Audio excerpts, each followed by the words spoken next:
time we talked about the parental guilt trip and things that um, trigger like the parental guilt trip. Now, when you were here visiting me and you only stayed here for a week and then you were gone, then you came back that final week, and I had made that comment to you of, oh my gosh, I can't believe you're leaving already. It feels like you just got here. And Mhm. for you, that kind of triggered a parental guilt trip a little bit. You had to talk Right. to Ryan about it and say, "Oh, was I supposed to do more than I did?" Right. Now, I don't think I would have said anything differently. Yeah. I mean, I felt that way. It wasn't like I was trying to guilt trip you or say, "No, don't go, stay," but Mhm. you took it that way. So Yeah. was that my responsibility to say the right thing to you, or like how on earth could I possibly have navigated this? And there's a saying in the parental groups of, well, damned if I do, damned if I don't. And it feels kind of like that is like, well, I was being genuine with, I can't believe you're leaving already, you just got Right. here. So your comment to that really kind of surprised me and just made me feel like, oh my gosh, you took that as a trigger of a guilt Yeah, trip. I think it's more like me needing to be responsible and asking or something, or just like or just understanding the expectations. I think when there's no like expectations set or something, that's when it kind of can get off. And you don't know how somebody grows up and you don't know what could be triggering to them. And so I don't think it's your responsibility. I think I could have been just more open about it at the time, like, oh no, were we supposed to spend more time together? But then at the same we're living our own lives in the same situation, right? So I think I think it was just something that was like more from my past and triggering, that it had nothing to do with you. It's just like I didn't want to like disappoint you. That's all. I think it and was and more. you couldn't have, Yeah. but I think it's just, it takes us back to think that that was a trigger. I mean, Right. I would have never known to think that that could have triggered something Right. something like that. And it could be something like, oh, because the time did go by so quick, it's crazy.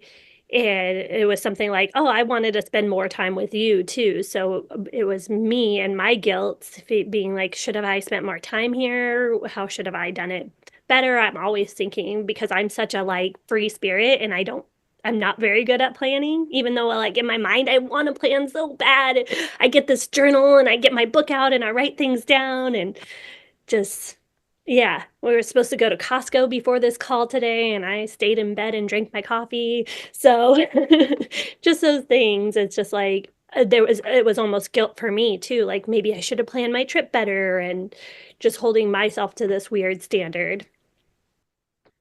So do we know this? Do we know that it's our responsibility to maintain what's going on in our head at all times? That's our responsibility to be happy or to create our own misery.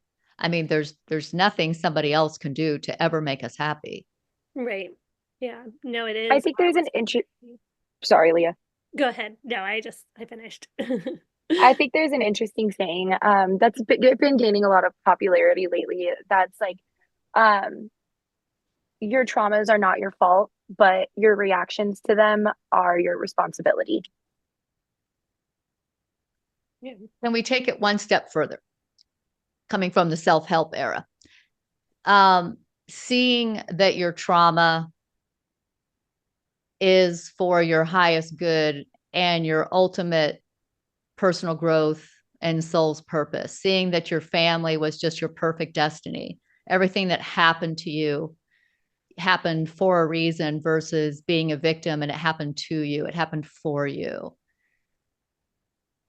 Well, yeah, I think that's what a lot of like my issue with my mother came from, was like not only the guilt trip, but then it was always the victimization of never her fault. Anything that happened had absolutely nothing to do with her actions or her decisions. It was always poor me.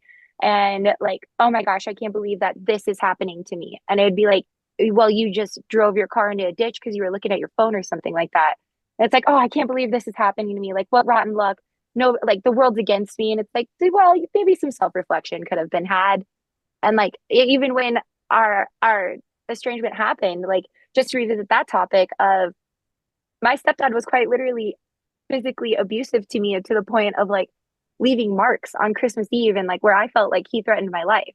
And yet she's like, I don't understand why this is happening to me because she chose to stay. After I begged my mom to leave him, she chose to stay. And oh my gosh, I don't understand why my daughter doesn't talk to me. Why is this happening to me? Like, do we really have to sit there and not self reflect at all to kind of get that? Like, so I think that it is like a responsibility of reflection as well, of like not constantly playing that victim game of like, yeah, sure, there are bad things that happen to you out of nowhere, and freak accidents happen, or like even just silly mistakes that you make. But it's also taking that responsibility of like, yeah, I effed up. My mom will never be somebody who can self reflect. Yeah.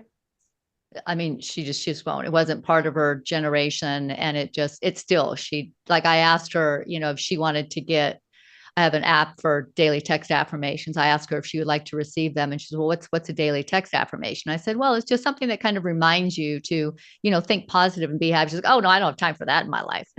you know? So she's just not somebody who'll ever do that. So when I call her and talk to her, um, I have to rise to that occasion. I really do. Mhm. And sometimes, and I have to show her grace, and I have to be the one who's more patient and the one who does a little bit more work. And I don't get it right every time, and sometimes I'll even say, Mom, you're driving me crazy. I got to get off the phone. I'm hungry. Maybe I'm hangry, but either way, you're driving me crazy and I got to go. And she'll laugh and I'll laugh. I mean, honestly.